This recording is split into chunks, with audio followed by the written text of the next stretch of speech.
What if I told you that the world we live in was once brimming with a different kind of power, an ancient magic not bound by the rules of science or religion?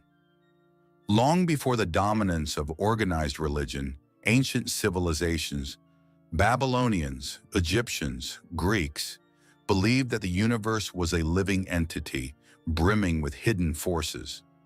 Magic, or the craft of the wise, was not seen as mere trickery or superstition.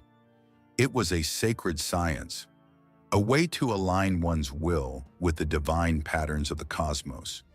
The Emerald Tablets of Thoth spoke of as above, so below. The idea that every soul mirrored the heavens, and by understanding the laws of nature, one could master both the physical and spiritual realms. The Hermeticists, drawing from Egyptian and Greek wisdom, taught that the human mind was a microcosm of the universe itself, a spark of the divine flame. But this knowledge was not for all.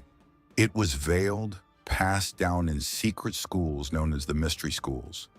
These hidden orders, like the Orphic, Pythagorean, and Eleusinian mysteries, believed that true enlightenment could only be achieved by those willing to undergo spiritual initiation, by those bold enough to peer behind the veil of reality.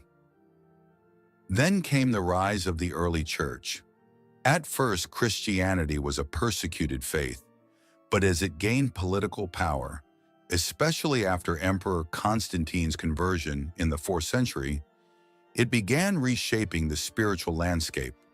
The church positioned itself as the sole mediator between man and the divine, claiming that salvation could only be achieved through obedience to its doctrines.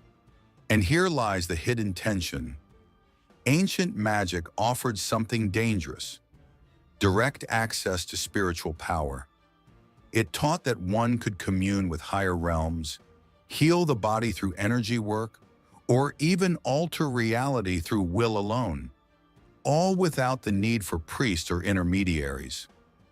To the church, this was not just heresy, it was a threat. By demonizing magic and casting ancient practices as sorcery or witchcraft, the church did more than secure its spiritual authority. It severed the common man from the mystical tools that could awaken his own inner divinity. But was this fear truly about protecting souls from demonic forces, or about preserving control over human consciousness?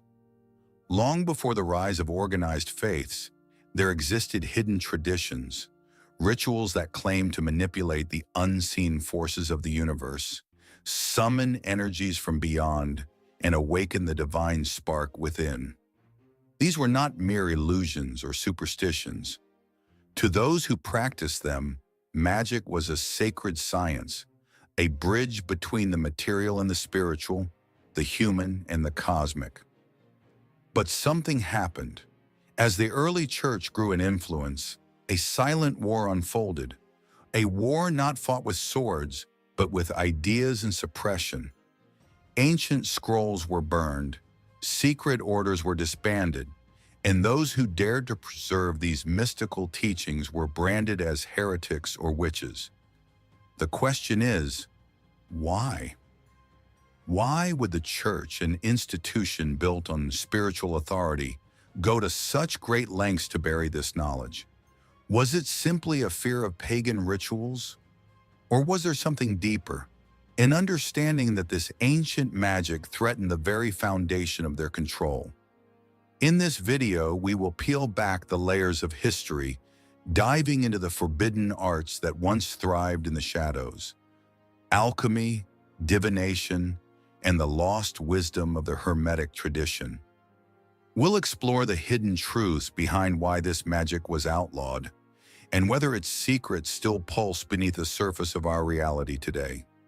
Because sometimes, what is forbidden holds the key to true liberation. What power did they fear you would discover? To understand why ancient magic was banned by the church, we must first step back to an era when spirituality was not confined to cathedrals, but woven into the very fabric of existence. Because the greatest threat to any system of power is a people who realize they never needed it in the first place. Though the ancient orders were driven underground, their wisdom was never lost. The question now is, how can you reclaim these forgotten practices? True magic is not about summoning spirits or bending reality to your will. It is about alignment, aligning your mind, your will, and your energy with the subtle forces that shape existence. So where does one begin? 1. Master the art of intention. The foundation of all ancient magic lies in focused intention. The universe, as taught by Hermetic philosophy, responds not to empty wishes, but to clear, directed thought paired with unwavering emotion. Begin each morning by setting a single, powerful intention. Speak it aloud as if it has already happened. Today I move through the world with purpose and clarity. Feel the words ripple through you. Magic starts when thought and feeling become one. 2. Work with symbols and sigils. Symbols carry hidden meaning. They bypass the conscious mind and speak directly to the subconscious. This is why ancient magicians use sigils, personalized symbols charged with intent. Create a sigil by writing down your desire in a short sentence, removing repeated letters and artistically combining the remaining ones into a unique symbol. Focus on this symbol, infusing it with your energy until it feels alive. Then burn it, bury it, or release it into the wind. The act of letting go activates the magic. 3. Reconnect with natural cycles. Ancient magic was deeply tied to the rhythms of nature. The moon phases, solstices, and equinoxes were seen as cosmic currents to amplify spiritual work. On the new moon, plant the seeds of your intentions. Meditate on what you wish to grow in your life. On the full moon, release what no longer serves you. Write your burdens down and safely burn the paper, watching the smoke carry your release into the ether. The law of correspondence. The Hermetic axiom, as above, so below, reminds us that the inner world reflects the outer world. To change your external reality, begin within. If you seek abundance, cultivate a mindset of abundance by noticing even the smallest gifts around you. Sunlight, breath, kindness. This inner shift ripples outward, attracting what you are already aligned with. You are not a mere observer of the universe. You are a co-creator. These are not just ritual. They are acts of reclaiming your forgotten power. And so we return to the question, why was ancient magic banned by the church?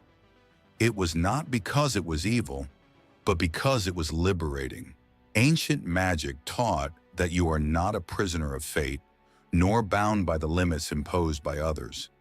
It taught that the divine spark lies within you, that the universe itself moves in harmony with your consciousness. The true threat to those in power was never the rituals or the symbols. It was the idea that you could access the sacred without permission. But now the choice stands before you.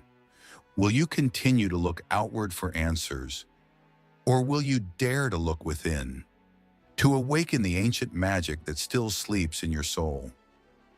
The key was never lost. It was hidden, waiting for the moment you were ready to claim it.